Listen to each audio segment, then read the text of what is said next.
أعوذ بالله من شرور أنفسنا ومن سيئات أعمالنا من يهد الله فلا مضل له ومن يضلل فلا هادي له.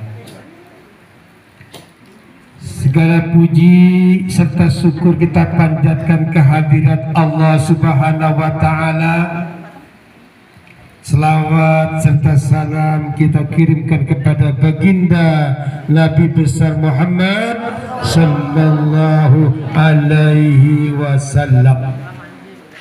Pada yang terhormat Sahibul Bait Bapak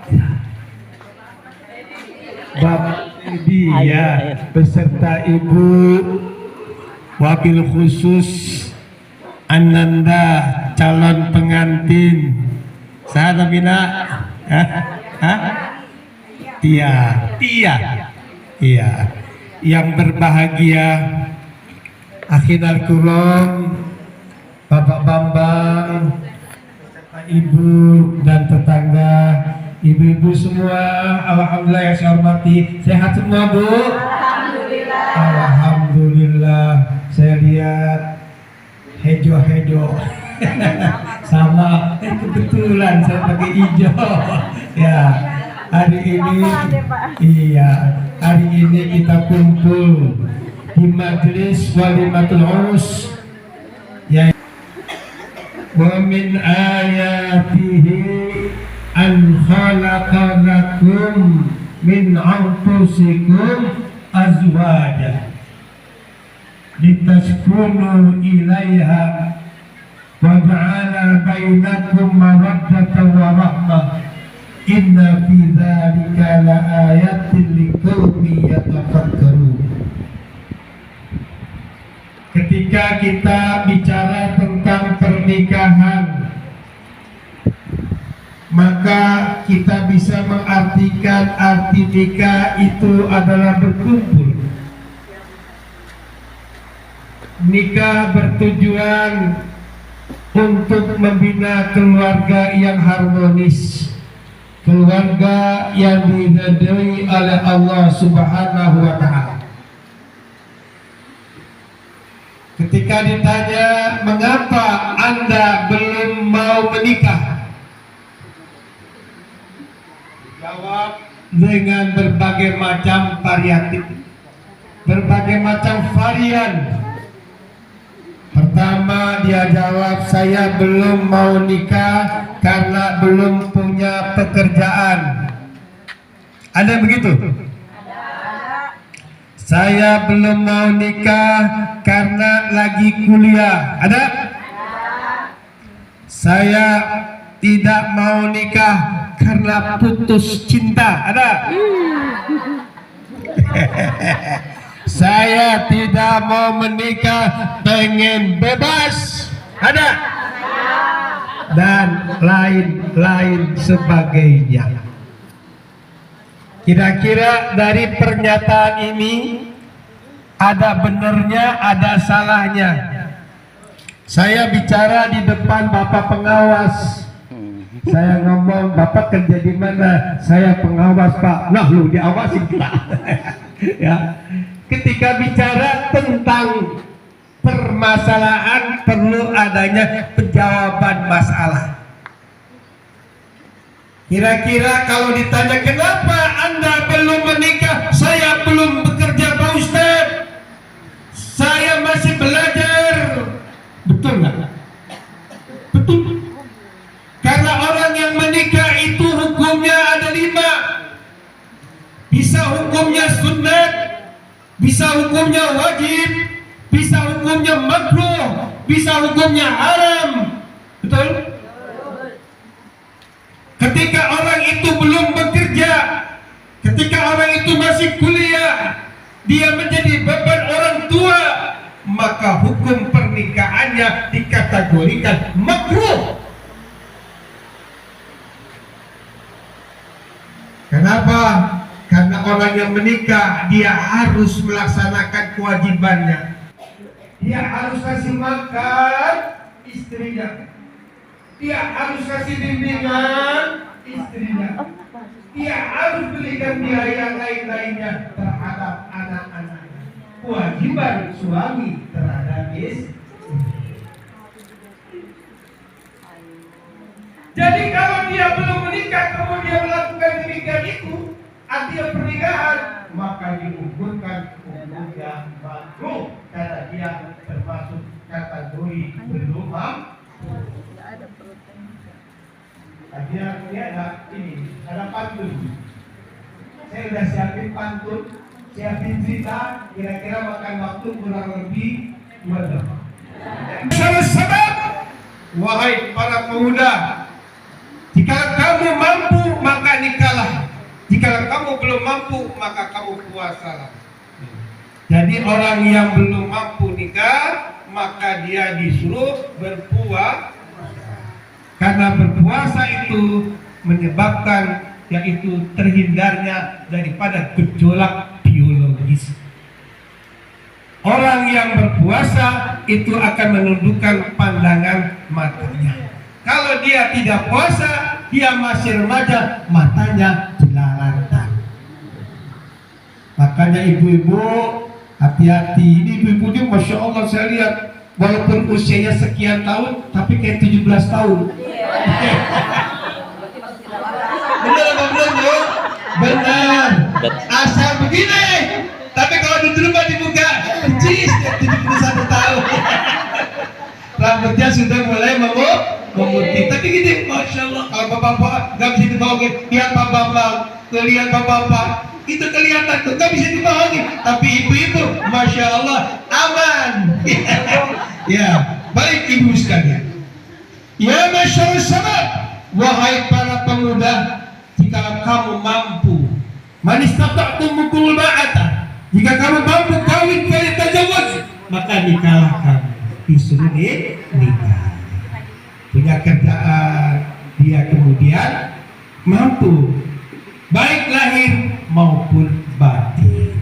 Bahkan wajib hukumnya kalau dia sudah bekerja, dia punya keinginan, kalau dia tidak melakukan pernikahan maka hukumnya berdosa, maka wajib hukumnya orang itu untuk menikah. Jadi ibu-ibu punya anak, lihat sudah kerja, kemudian sudah sehat jasmani rohaninya, segera nikahkan, jangan ditunda-tunda. Saya lihat di sini, Masya Allah, kayak Bu Usman, anaknya ada 4 ya. Oh iya, laki semua lagi. Ya. Saya lihat Bu Murni, anaknya sudah sekian, ada Bu Murni. Ada. Lah kelihatan, oh anak saya ini perlu menikah, maka tanya, nah kamu jangan main-main ya. Pernikahan itu adalah sesuatu yang murni, yang sakral, jangan main-main. Apabila sudah diucapkan idzan dan qabul, maka tanggung jawab kepada kamu semuanya itu. Jadi orang yang menikah itu tanggung jawab orang tua terlimpahkan kepada sang suami. Haram pernikahan itu. Apabila orang menikah ngancem, dulu kamu nyakitin saya, ntar ketika kamu jadi istri saya ketokin kepala kamu. Kayak gitu hukumnya haram. Nikahnya nikah dendam loh itu. Ya sadis ya. Nikah dendam nggak boleh haram. Atau akan saya sia-siakan kamu, atau nikahnya saya akan nikah kepada kamu cukup 1 minggu saja, haram. Ini namanya nikah mut'ah, nikah kontrak, haram hukumnya. Ibu-ibu sekalian rahimakumullah, mari kita jawab yang berikutnya. Waktu pernikahan itu adalah ketika anak itu sudah mulai dewasa. Jadi jangan menikahkan anak di waktu kecil. Karena orang yang menikah itu harus dia tahu ditikahkan kepada siapa. Sehingga kalau ditanya, nah kamu sudah kenal calon istrimu? Belum. Kamu sudah kenal calon suamimu? Belum. Maka disunatkan untuk khitbah, untuk datang melamar. Kita dulu datang nggak calon suaminya ketika mau nanyain? Hanya kan lihat, oh ini. Tapi ada hadirin sekalian ibu-ibu, seorang sahabat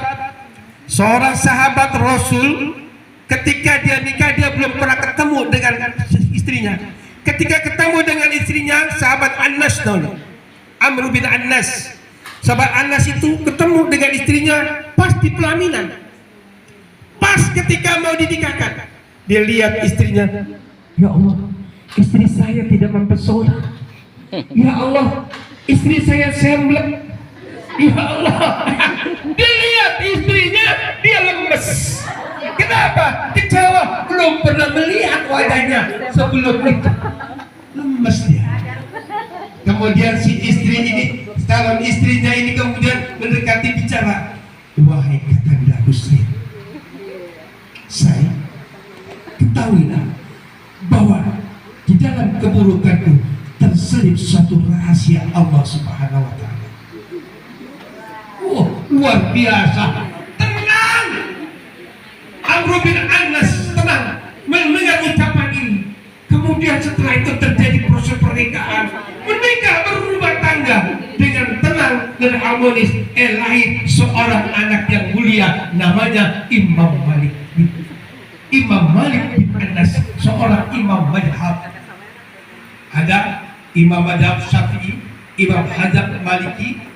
Imam Anas bin Malik bin Anas ini adalah gurunya Imam Syafi'i, melahirkan seorang anak yang luar biasa, mujtahid, seorang ahli fikih, seorang ahli ilmu, seorang imam madhab luar biasa. Artinya ketika perkawinan itu rahasia Allah.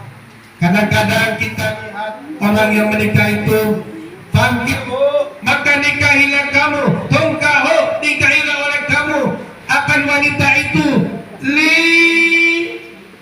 maliha, karena hartanya, li nasabiha, karena keturunannya, li jamaliha, karena kecantikannya, li diniha, karena agamanya." Dikata Rasul kemudian, ambillah, yaitu yang terakhir, lidiniha, karena agamanya. Boleh kita menikah sama orang kaya? Boleh. Nabi Muhammad menikah dengan siapa? Siti Khadijah, sepertiga kota Mekah milik kekayaannya Siti Khadijah, kaya luar biasa. Tapi seorang imam ahli taat ibadah yang mengajar di majlis Rasulullah Sallallahu Alaihi Wasallam, dia ketika mengajar di halaqah di Masjid Madinah, datanglah kemudian yaitu utusan dari Damaskus, yaitu Abdul Malik bin Marwan datang, yang namanya yaitu Miswah. Datang kemudian, wahai Tuan Guru, sesungguhnya Abdul Malik bin Marwan ingin menjadikan engkau sebagai besannya, ingin menikahkan anaknya yang bernama Al-Walid. Dijawab kemudian, tidak, aku tolak lamarannya. Walaupun dia seorang gubernur di Damaskus, aku tidak ingin menikahkan anakku dengan anaknya dia, yaitu Al-Walid. Kenapa? Wahai Tuan Guru, karena aku takut nanti dia terseret dengan rantainya neraka Allah Subhanahu wa Ta'ala, di mana dilihat banyakkan orang-orang yang berkecimpung dalam berbagai macam harta, suka terlibat dalam perbuatan yang diharapkan oleh Allah Subhanahu wa Ta'ala. Apakah Tuhan tidak takut dengan penolakan Tuhan? Tidak. Akhirnya pulanglah Tuan Guru ini sampai ke rumahnya. Setelah sampai ke rumahnya, dilihat anaknya sedang mengaji Al-Quran. Dilihat, Masya Allah, anaknya sedang mengaji Al-Quran. Nah, apa yang sedang kamu baca? Aku baca Al-Quran ayahanda.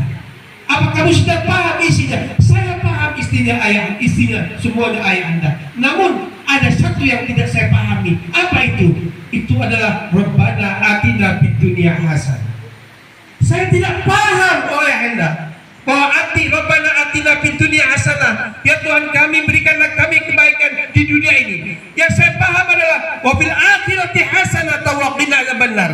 Berilah kebahagiaan, kebaikan di akhirat, itu surganya Allah Subhanahu wa Ta'ala. Wahai ananda, ketahuilah yang dimaksud dengan Rabbana atina fid dunya hasanah, kebaikan di dunia yang paling luar biasa, itu adalah wanita yang soleh. Jadi mataul, perhiasan dunia itu adalah al-mar'atu sholihah, anak yang soleh. Kemudian ayahandanya, tuan guru makan. Kemudian anaknya itu kembali membaca Al-Quran. Tiba-tiba ada suara diketuk. Assalamualaikum. Assalamualaikum. Wahai ayah Ananda, coba buka pintu. Masuklah kemudian seseorang laki-laki yang namanya Abdullah. Wahai Abdullah, ijlis, duduklah. Ya Abdullah, kenapa engkau kemarin tidak hadir dalam halaqah di Madinah? Wahai tuan guru, sesungguhnya istri saya telah meninggal dunia. Kemarin saya sibuk menguburkannya. Kemarin saya sibuk dengan keadaan duka cita. Kalau tuan guru saya kabarkan, maka tuan guru akan terganggu dengan kegiatan taklim pengajian tuan guru. Wahai Abdullah, saya turut berduka cita dengan kematian istri. Ya Abdullah, maukah engkau menikah dengan anakku ini? Kalau kau mau, maka panggillah sahabat Rasul 2 orang. Dipanggil kemudian sahabat Rasul 2 orang, lalu dinikahkan Abdullah ini dengan anak tuan guru. Dia lebih memilih tuan guru ini kepada Abdullah daripada seorang anak yang namanya Al-Walid, putra dari Raja Damaskus, yaitu yang bernama Malik bin Marwan. Ini adalah merupakan suatu ciri bahwasanya pernikahan itu tidak harus melihat kepada harta. Walaupun dia orang tidak mampu, asal dia orang soleh, maka pilihlah dia sebagai menantu atau calon suami anak ibu-ibu semua ini. Ya Bu ya, jangan materi, jangan apalagi melihat kepada harta. Tapi boleh sih lihat empat-empatnya, ya. Hartanya ada, keturunannya ada bagus, ya. Kemudian apalagi Bu, cantik atau ganteng, dan kemudian agamanya bagus, boleh gitu. Boleh pilih yang 4 itu. Empatnya alhamdulillah kalau ada yang kayak gitu. Itu satu nikmat dari Allah Subhanahu wa Ta'ala. Ibu-ibu sekalian, saya mau baca pantun. Kapan nikahnya, Nak? Sabtu depan lagi. Besok. Oh, Sabtu besok.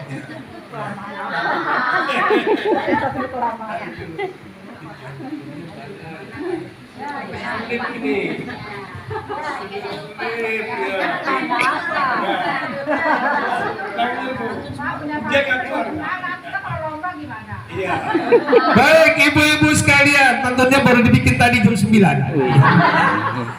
Judulnya pacaran lagi. Belum. Burung jalak bernyanyi-nyanyi.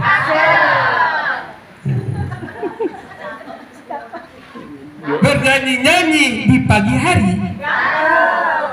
Bila sudah menjadi suami istri, jangan coba-coba pacaran lagi. Ya, boleh. Udah pilih suaminya. Burung jalaknya.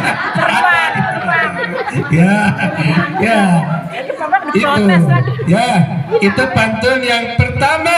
Jadi kalau sudah jadi suami istri, maka jaga diri, jangan bercanda dengan orang lain. Surat-suratan dengan laki-laki teman lama yang pernah dulu senang, jangan, stop. Boleh. Ya. Kalau sudah menikah harus sabar, banyakin sabar. Ya, Usman, sabar.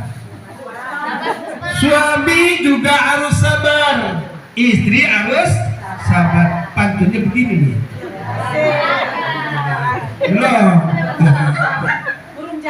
Belum. Ya. Beli cumi-cumi di pasar Tanah Merah. Tanah Merah, Narogong. Diaduk-aduk dengan ketumbar. Pedas. Gak enak. Mau digoreng. Ya. Bila istri sedang marah, bila suami sedang marah-marah, istri harus bisa bersabar. Ya, namanya repok. Ya, dengan suami marah, diem. Ini buat istri. Belum.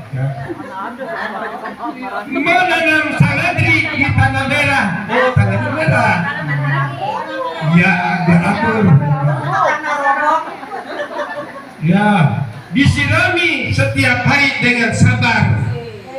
Bila istri sedang marah-marah, suami juga harus sabar. Jadi ketika suami marah, sabar. Ketika istri marah, sabar. Jangan marah terus. Kalau dua-duanya marah, ya Neng, harus sabar. Berapa kali sabarnya Pak Ustaz? Sabarnya 1100 kali lebih. Ya, jadi kalau 1100 kali lebih, alhamdulillah aman keluarga, insya Allah. Ya. Lagi, burung, habis.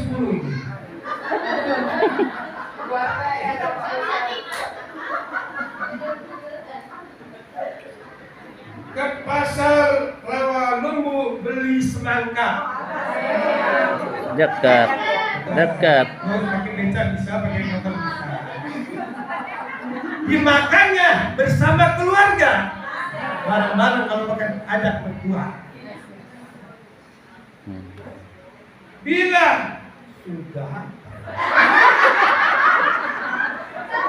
bila Anda sudah menikah, berdampinganlah sampai ajal tiba.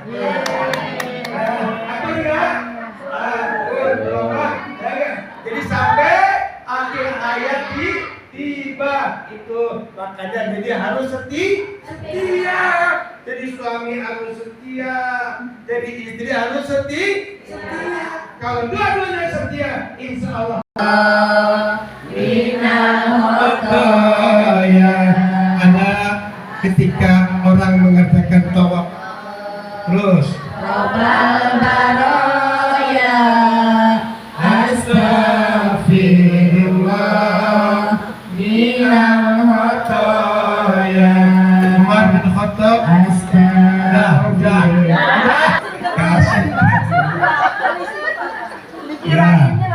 Umar bin Khattab melihat ketika di Baitullah ada orang manggul istrinya. Ditanya oleh Umar bin Khattab, itu siapa yang dipanggul? Ini istriku.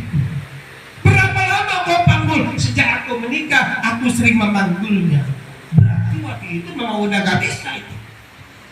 Sekarang kamu panggul sampai kapan? Sampai aku kembali ke tanah airku. Masya Allah, begitu setianya seorang wanita, seorang laki-laki ini terhadap istrinya, maka itulah wujud suatu kesetiaan yang harus kita lakukan, yang digambarkan dalam kisah Umar bin Khattab.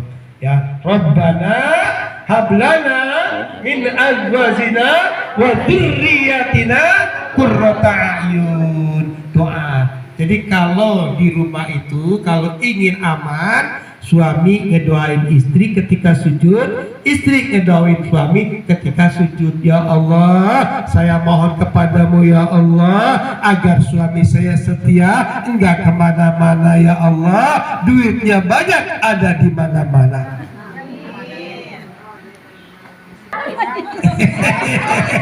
Ya. Doa sama Allah, suami doain. Jadi kalau punya suami, suami harus didoain. Kalau punya istri, istri harus doain, terutama pada sujud terakhir. Ya, tanamkan itu di antaranya Rabbana wa hab lana min azwajina wa dzurriyyatina qurrata a'yun waj'alna lil muttaqina imama. Tuh, ya, yang berikutnya ialah kisah Anas bin Amr as-Sabaha yang menikah ya dengan wanita yang tidak dikenal tadi itu. Namanya adalah Anas bin Amr as-Sabaha. Ketika dia menikah, dia belum kenal calon suaminya. Ketika dia kenal, wajahnya tidak indah, namun melahirkan seorang anak yang luar biasa. Siapa namanya? Imam Malik. Ada beberapa hal yang perlu ibu catat tentang isi materi ini. Apa isi materi ini? Yang pertama, bahwasanya rumah tangga itu harus ada di dalamnya kesabaran. As-sabrul jamil wallahu musta'an, kata Allah dalam firman-Nya. Sabar itu indah, dan orang yang sabar Allah akan berikan pertolongan. Yang kedua apa? Adanya kesetiaan di rumah tangga, harus setia. Yang ketiga apa? Di rumah tangga itu harus ada, yaitu ta'awun. Ta'awun, apa makna ta'awun? Ta'awun adalah saling tolong menolong. Ketika ibu di rumah tangga ini nggak selamanya sehat, benar? Kadang-kadang ibunya sakit, suami nyuapin, suami ngerokin, suami mandiin, betul? Makanya ketika orang itu di rumah tangga harus ada kesetiaan, harus ada saling tolong menolong. Coba kalau orang nggak punya istri, nggak punya suami, sakit, siapa yang ngurusin? Anak belum tentu. Makanya di rumah tangga itu harus ada namanya ta'awun. Sabar dan ta'awun, kita harus saling tolong menolong. Kemudian yang berikutnya, yang keempat, kalau rumah tangga itu akan bahagia, harus adanya yaitu terbukaan. Ananda itaya, iya, harus terbuka. Iya, harus terbuka sama suami. Jangan sama suami selampat selimput. Betul. Jangan sama suami membuat rahasia. Jangan. Harus terbuka. Papa, aku dapat duit di kantor papa itu berapa? Lumayan papa, 1 miliar. Kasih tahu, balikin. Pak, aku dapat duit di papa itu berapa? 1.000. Kasih tahu, walaupun 1.000. Pak, aku dapat duit 100 perak, Pak. Kasih tahu. Kenapa? Si istri harus jujur sama suami. Jangan ya dapat duit, suaminya pas mau makan dia pikir entah di kantong ada duit ini di dompet. Ketika dia makan dibuka, duit saya nggak ada. KTP. Masya Allah. Kenapa? Karena duitnya hilang. Ya, jadi istri harus ngerti keadaan suami, makanya tidak boleh selingkuh setelah tidak boleh sembunyi. Ya, tidak boleh. Atau memberikan kepada mertua, atau memberikan kepada orang tua, ngomong sama suami, ayah bagaimana, kakak atau suaminya, aku ingin kasih orang tua, boleh nggak? Boleh nggak anak kasih orang tua? Boleh.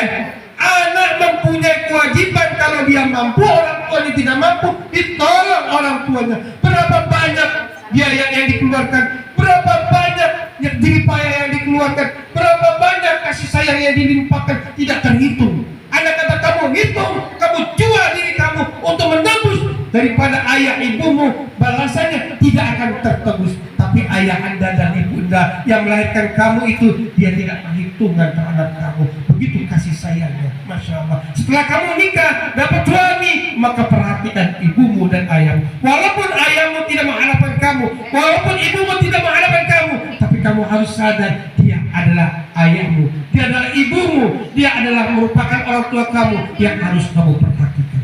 Betul, Bu? Tapi kita sebagai orang tua mungkin berpikir, aku tidak mengharapkan kepada anak, aku bisa sendiri. Tetapi anak yang harus sadar kepada orang tuanya. Kadang-kadang anak datang ke rumah orang tua, dia makan segalanya apa yang ada di orang tua. Itu boleh tidak? Sebetulnya tidak boleh. Dia harus izin dulu kepada orang tuanya. Tapi orang tua makan, minum di tempat anak tidak perlu izin lagi. Kenapa? Karena milik anak adalah milik orang tua.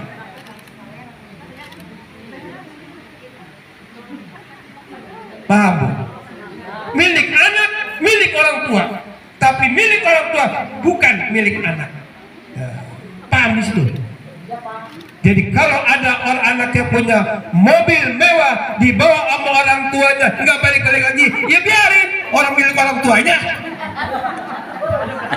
Secara hakikatnya demikian.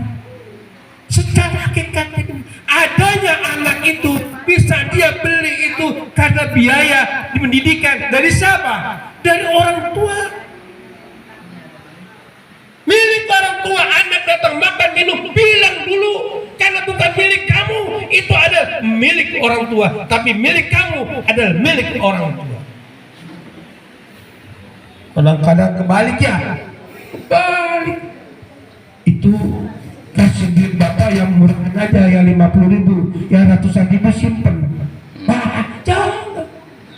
Itu kasih ibu 25.000 aja, yang 100.000 simpen. Jangan. Jadi begitu Anandalia ya, milik anak, milik orang tua. Milik orang tua bukan milik anak. Tapi insya Allah dia ini anak baik ya. Kita doakan semoga dia